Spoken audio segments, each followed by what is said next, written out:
Is that all right there? Yeah. Okay, thank you. Fun. Okay, so, good afternoon.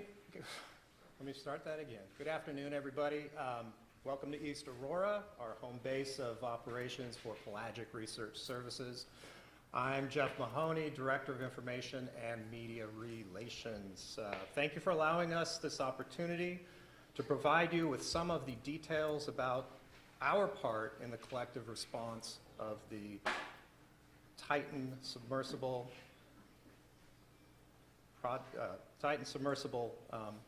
tragedy, really, and the subsequent recovery.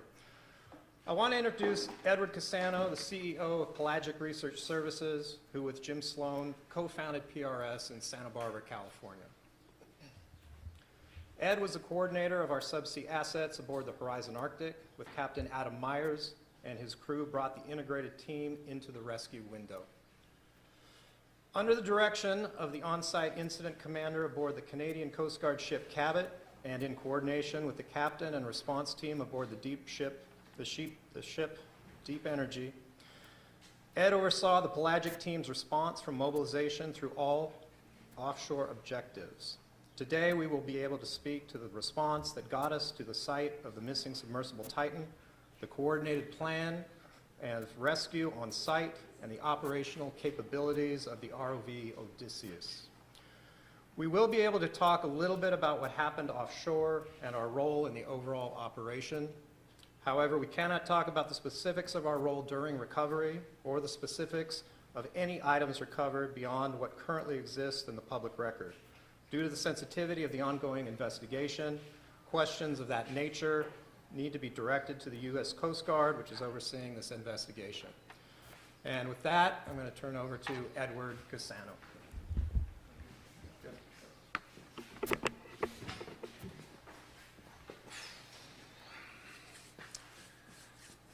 As we start today and we start this conversation that we're going to have, I want to ask us to keep grounded in the solemnity of this event. Throughout the entire evolution of this response, this same fundamental focus was at the core of how all of our teams did their jobs. During the urgency of the rescue at hand, we were always conscious of the crew of the Titan, their families and friends, and the safety of all the responders. We focused our effort to arrive on the site of Titanic, prepared to rescue Titan. I have to acknowledge our team here. Many of them are heading home. Many of them are still traveling, and we have team members here. I just want to point out Jesse Dorn, who's our ROV manager, director of operations, and other members of the team here. The first thing I'm going to do is give you a timeline of events, to give you a sense of the sequence. So it started June 18th, Sunday, the loss of the communications and tracking to Titan. About 17:45 local mean time, Eastern Daylight Time, we were contacted by OceanGate. I landed at JFK Airport at around 11 o'clock and was in conversation with their director of operations immediately, assessed the situation, and we were asked to activate our deep water remotely operated vehicle system, Odysseus 6K. We immediately began assembling a team, sending some to St. John's immediately, and sending others here to East Aurora. On June 19th, which is Monday, PRS began packing and mobilizing the Odysseus 6K ROV. Throughout the day, PRS staff arrived on site, and by late afternoon, PRS was at Buffalo Niagara International Airport, mobilized for deployment, where 2 U.S. Air Force C-17s were waiting for us. With the equipment staged at the airport, PRS awaited arrival of yet another C-17 with additional equipment required to not only load our kit at Buffalo, but to offload it at St. John's, Newfoundland International Airport. Tuesday, June 20th, 0400, we began loading to the 3 C-17s at the airport. We soon departed arriving at St. John's, Newfoundland in the early afternoon. All three aircraft sequenced, all three aircraft organized in a manner to require the most efficient mobilization to the ship Horizon Arctic, which was waiting for us. The offload was immediate and focused. Awaiting us was a ship and a team and a community ready to engage us, to get us onto the ship, and to get us underway. The last load, container, ship, the truck arrived at the pier side, 2300 on June 20th.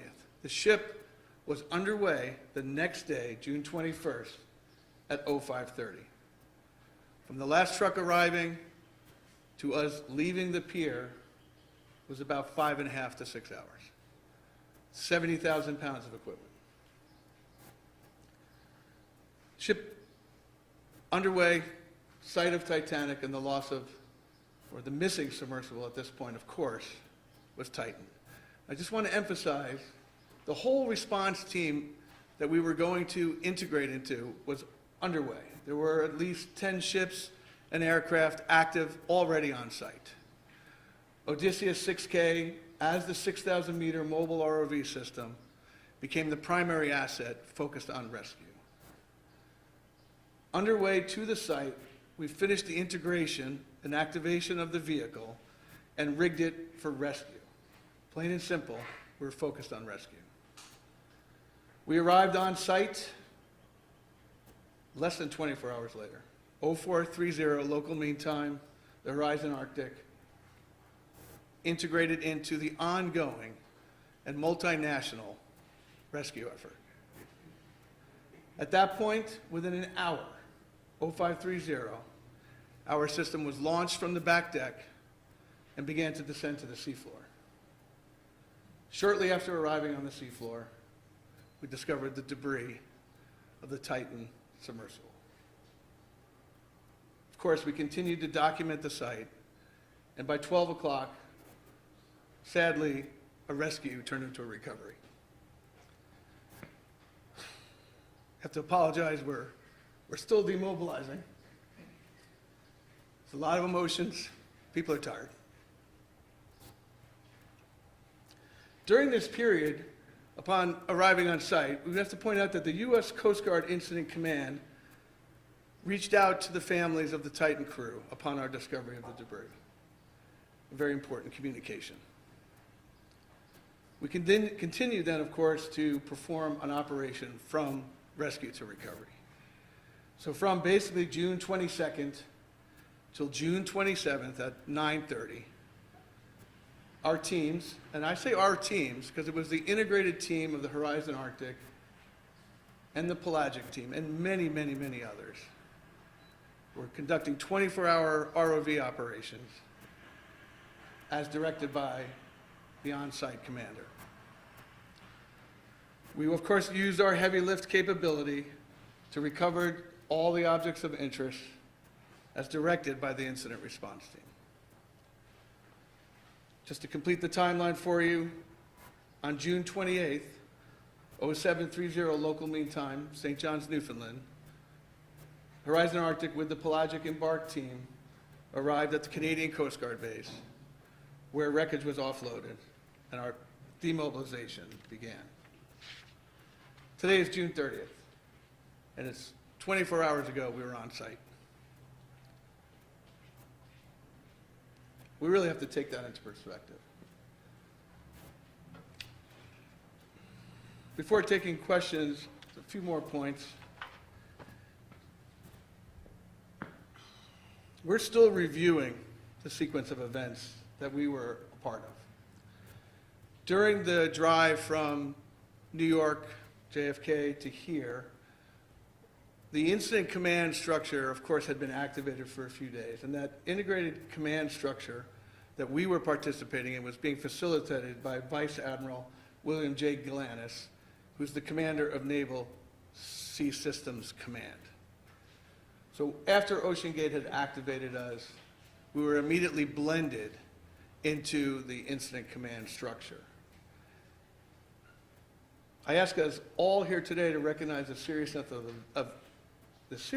of the event and respect the depth and range of emotions, certainly and most importantly, the family and friends of the Titan and all those in the response. I'm happy to take questions. What was it like at that moment of discovery of debris, if you can, and I know, again, it's emotional for you, but if you can describe what happened, what kind of protocol did you follow? Sure. There was when we arrived on site, we were the primary identified asset to effect rescue. There was a fleet of ships there. We came in next to a ship called Deep Energy, an industry ship. Their vehicle was at 2,700 meters. They were not capable of going deeper, but I want to point out that Deep Energy they had 2 ROVs. Prior to our arrival on site, they had sent 1 ROV to seafloor beyond their depth capability, and it unfortunately mechanically had an issue. So that is just the scope of the efforts. They lost a vehicle trying to get to seafloor. So when we arrived on site, we were slotted as primary. We came right next to Deep Energy. We're in a 400-foot ship. Deep Energy is a 700-foot ship. We were 75 meters apart. Okay, they had a lifting line at 3,000 meters waiting to recover. Our focus, our plan was to integrate the lifting mechanism into the center core and the lifting capabilities of Odysseus 6K. So our plan of rescue was to immediately, upon finding Titan, latch onto her as quickly as possible and begin recovery. There were protocols in the event of the scenario of viability and non-viability. So it was wild. There were ships, we were moving assets under the integration and coordination with Incident Command and the team on Deep Energy. But because we were primary, they were asking us to make the decisions about how the various assets would move. And so when we did discover the wreck of the Titan, different sets of protocols went through. Were you aware of what Ocean Gate was doing prior to this whole event taking place? It's a very small community, so the answer is yes. Your thoughts on what they were doing? I mean, I really don't have I don't have necessarily an opinion on that. It's a strong investigation going on right now. Explorers, people who seek to be on the ocean, to go to depth, it's very compelling. We certainly share those desires. Our whole company is designed to support research and science at depth. So there was a passion and a joy for exploration. So. Now, Can you talk about the technology of the Odysseus? Sure, yeah. So the Odysseus 6K is a remotely operated vehicle, meaning it operates from a ship through a tether. This is the control room of the system. This is actually the full kit as it is mobilized onto a ship. So it's a compact, mobile, 6,000-meter deep water system. And that's one of its key design characteristics. We've always known and we've always wanted to be available for these types of situations. Wish the call never came, but we wanted to be ready when it did. And so it's designed to withstand depths up to 6,000 meters. All the equipment, everything on there has to operate at that depth. Importantly, it has 7 function manipulators, high definition 4K cameras, heavy lift capability, a multiplicity of tools to allow us to do work at depth. Where was Odysseus built? Were you involved in the construction of this ROV, and where was it actually built? I mean, is it housed here normally? So Odysseus 6K is our design, and it was built by MPH Engineering in Largo, Florida. A very strong collaboration with the fabricator. We worked together to build this system. It first became operational in 2016. And our primary market is deep sea science. So we've worked a lot with University of Victoria, Ocean Networks Canada as example, NOAA and other groups. This is our operational base. We're a mobile system, so in a sense we can be anywhere. So this gets lowered, what part of this that we're looking at The- gets, the- is that what ends up on So this entire vehicle goes to the seafloor. What you're seeing here is an integrated launch and recovery system. You can barely see the umbilical here. This allows the vehicle to be taken off deck, rotated over the side, and then lowered to the seafloor. In this image here, you can see the whole setup, right? So here's our integrated launch and recovery system, our winch with 7,000 meters of umbilical, control room, which is there, workshop. We're independent of a ship, and that's part of our plan, right? We need to come in and function immediately. And I say that, but I also need to point out that the success, or the opportunity for success, the opportunity to be on site and achieve what we all hoped we would achieve, is a function of integrating with a ship. We have a philosophy called one team. It has to work. The ship crew, the embarked science, or in this case, the other personnel, and our ROV team have to become one team. It's a very dangerous thing that happens out there. Just offloading it from a truck. Just offloading it from a truck is dangerous. We have to keep, our thing is safety first. Safety of personnel, number one. Safety of equipment, number two. And objectives, number three. Now, I will say, we pushed some things, and everybody pushed some things on this response. Now, you said that's a unique design for you guys, right? This is your design. Are you the only ones with equipment capable to go down that low and recover what you did based on the fact that the other ship, their unit malfunctioned? It didn't malfunction, they pushed it beyond its depth rating. So is your machine one of the few that can actually go down that far and be okay? Yes. I mean, there are other systems like it, certainly. They exist in many parts of the world. But I think what makes our system somewhat unique is its capabilities and its mobility. And you might want to speak to the fact that the continued operations really is a testament to the design and the functionality. We're looking at a almost flawless operation 24/7. I think that's a very good point. I mean, in some ways, I think, as we look back at this, which we will, it was unprecedented in a sense, our ability to arrive at seafloor and then go to work.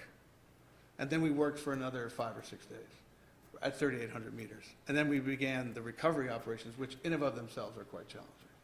Can you discuss a little bit again, you mentioned your rescue, you were rigged for rescue.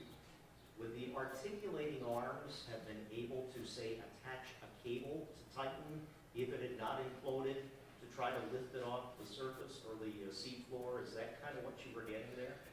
Yeah, we felt we would be faced with 4 potential scenarios.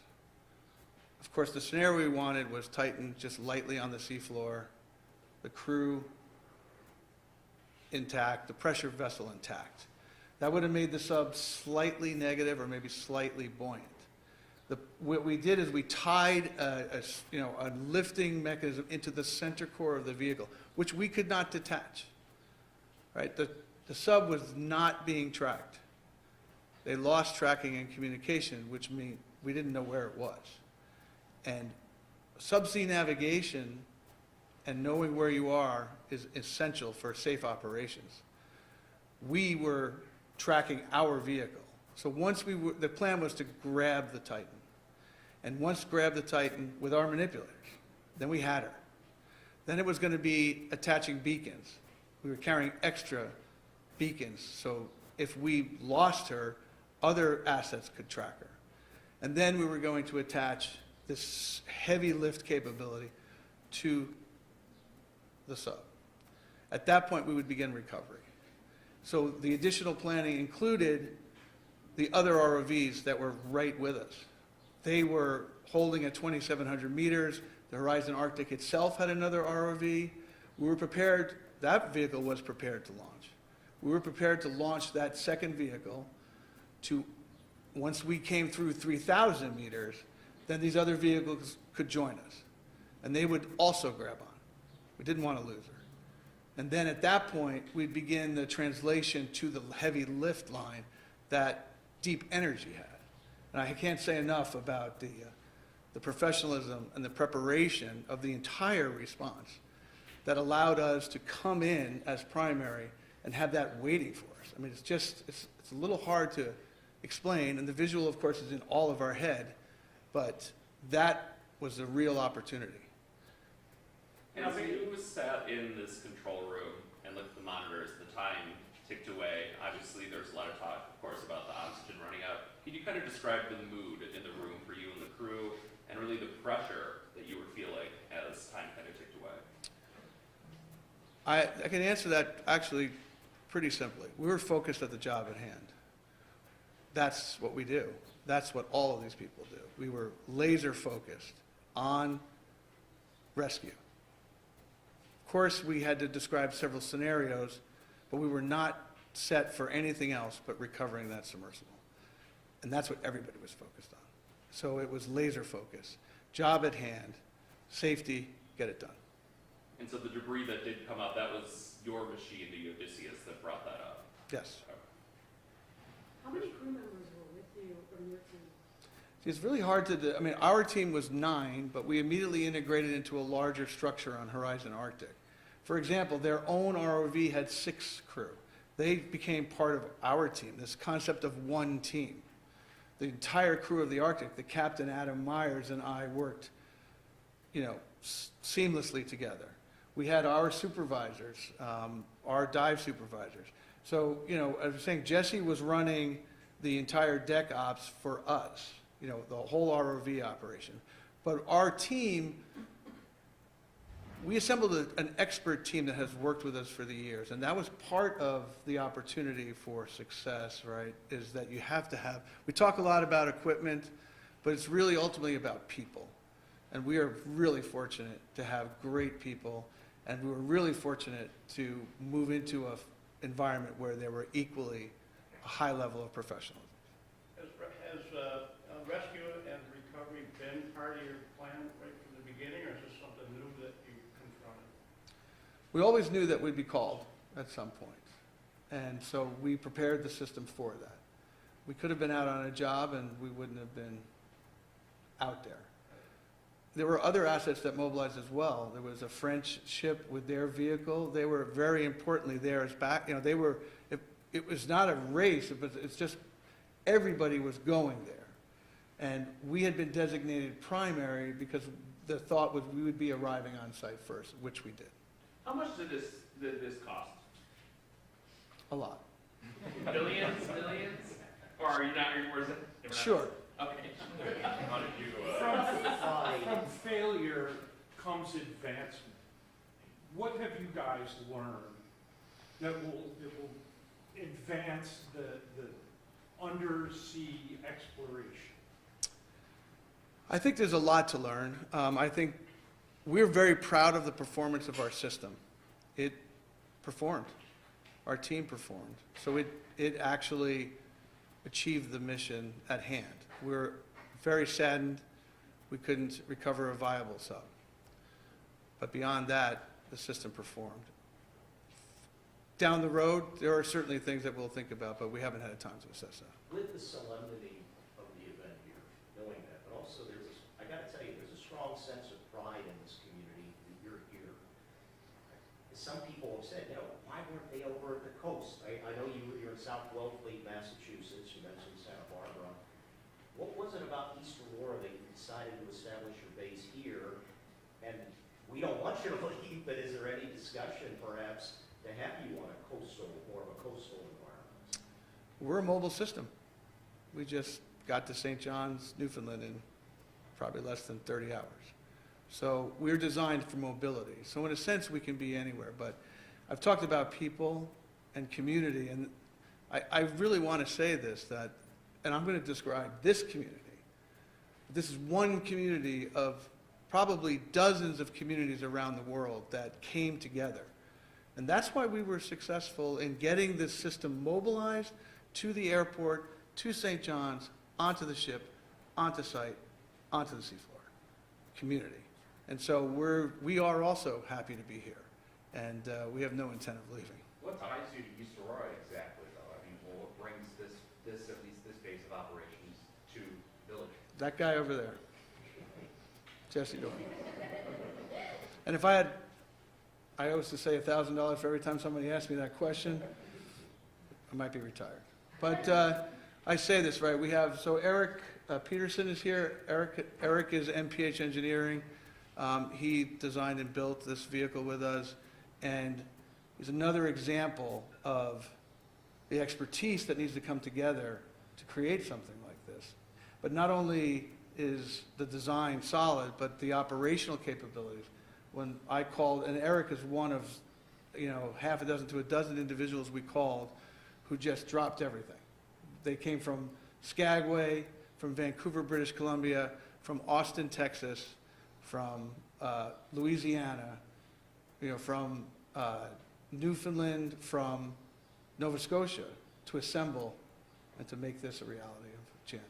Now, with the Odysseus 6K, just to clarify, it wasn't based here, but I mean, what is done here? I mean, It is based here. it is based here. Okay. It's normally, you wouldn't be able to stand where you're standing. Okay. But we like it when it's not here because it means it's working. But we also like it when it is here. When will it be back here? It's arriving on Monday. So currently, it's on trucks, 3 trucks, and it's heading back here. We talked to Will Coleman, who you may know at Hyperspace out in California, another undersea exploration expert. And he has said that in light of this tragedy, he would hope that other exploration firms like OceanGate would consider having your equipment either on-site or standing by, God forbid it was needed. Do you think that would also be a future mission for you to work more so with these companies? As you said, they got them out, they called you immediately and said, get out here as soon as you can. But would you expect in the future you'll be doing more of that, just in case, God forbid, we had another situation like this? I think certainly, we want to make ourselves available as the environment requires. So, we'd certainly consider, we work in the science world, we support the exploration community, and so, of course. Well, the Great Lakes. The efficiency of deployment, the efficiency of integrating with other group teams, how does that happen? Deal with professionals. You have to have good leadership. You have to have trust and faith that the folks that are experts will execute on their job. And that happens over time. It happens with experience. And it worked. I can't imagine you would be able to train for this kind of stuff too often. It's so expensive. But how do you get that level of efficiency? It can't just be a bunch of professionals. They might have different ideas of how things go. The folks that are great at this come from a variety of communities. They can be auto mechanics that have a passion for the ocean and have a skill with their hands. They can be trained formally as pilots. They can have a passion for engineering. It's a combination of skills and personality that make for success. You have to have experience. There's no question that you have to gain experience because it's a very complex operation, fraught with danger, but high reward. And I think, Ed, you should also point out that there is a very experienced and structured chain of command. It's not a group of people just racing together and calling their own shots. Yeah, a ship environment at sea, operations are they're structured. There's hierarchy. There's a level of communication and action, and it's because of, and that's true whenever you're operating in a dangerous environment. It's especially true when you're at sea. The captain is in fact ultimately in command, and so working very closely with Adam Myers, we had to form an immediate bond and level of trust with each other, and that was incredible. So, go ahead. Just with you guys being based so close to the Great Lakes, is that kind of a nice, I know they're not as deep as maybe the ocean, but are those nice little testing grounds for you to go out and kind of test some equipment and other things? We'd love to go into the Great Lakes. We haven't been there yet. There's some great things to look at. We have a test tank that's outside there, so we actually test our vehicle just in that tank out there. And that allows us to run it and be prepared. In a sense, that's what we did. The vehicle was in a ready state. So we need an invite. Moving 70,000 pounds of equipment is not inexpensive.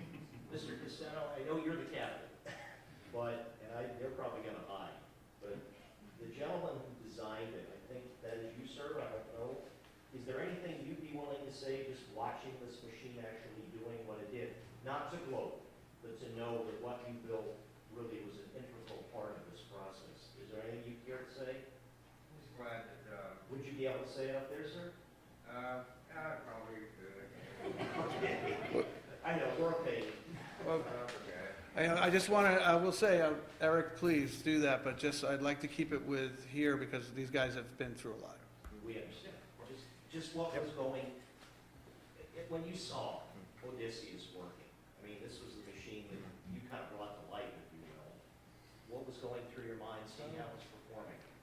I don't know, I think at that moment it wasn't so much about, something that I had done, it was kind of just the whole, there's a much bigger picture at that moment that wasn't, it was a much bigger picture. It wasn't me or that, it was the entirety of what was happening. Right, but I guess what I'm just getting at, that it was working the way you hoped it. You knew it would, but you also hoped it would. Yeah. At that depth, just to see it Yeah. working. I guess. I mean, every time it goes in, there's, like confidence that of course it's gonna work, but still in the back of your head, it's like, if it ever wasn't going to, please don't it be right now, But it worked great, so. Yeah, I think the thing to say is that there's a collective team that's involved in going to operations. And so the spares and the expertise of the team allow us to enter into an environment with confidence. Look, things break, and it's not a design issue, it's just you're putting hydraulics, fiber optics, electrical, and you're throwing it over the side in a saltwater environment and driving it down 4,000 meters. So things do go wrong. You have to fix it, and that requires the proper equipment, the proper sparing, and the proper team. Sir, what was your first and last name? Eric Peterson. Eric, real quick, can you discuss your ties to the community? Did you grow up here? I'm from Clearwater, Florida. Okay. Yeah, so I got called Sunday night and then I was on a plane Monday morning. So. Eric, can you give us your last name? Peterson, Peterson. Okay, and again, the company you're with? MPH Engineering. MPH in Key Largo. Largo, just Largo. Thank you. How long did it take to get from surface to seafloor? Yeah, all right, thanks. Took us about an hour and a half. And that's normally, it's faster than we normally do. We talk about some of the changes that we made, and one of them was our descent rate. So we normally descend at 25 meters a minute. The team had us descending at 35 meters a minute. How did the company end up in East Aurora? And do you live in East Aurora today? So Jesse Doran lives in East Aurora, and we talk about people and the importance of people, the importance of keeping the equipment in a ready state. So it made total sense for us to be here and for it to be maintained and then operated from here. So this is our operational base.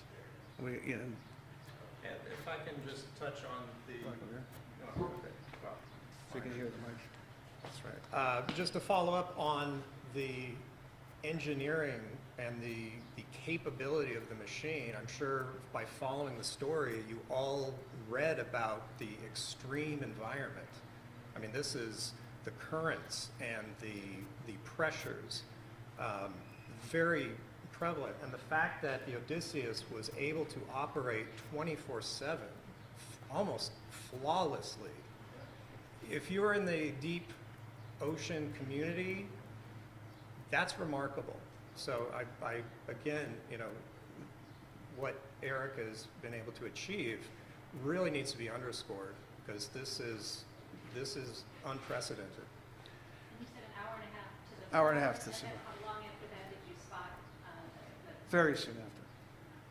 And is that the control room? Is that over at the Arctic? No, this is from another project, but this is where that's where the vehicle is operated from. Could you spell your last name for us, please? Sure, it's Cassano, Cassano. Thank you. Thank you. Right. Yeah, thank you. Thank you very much.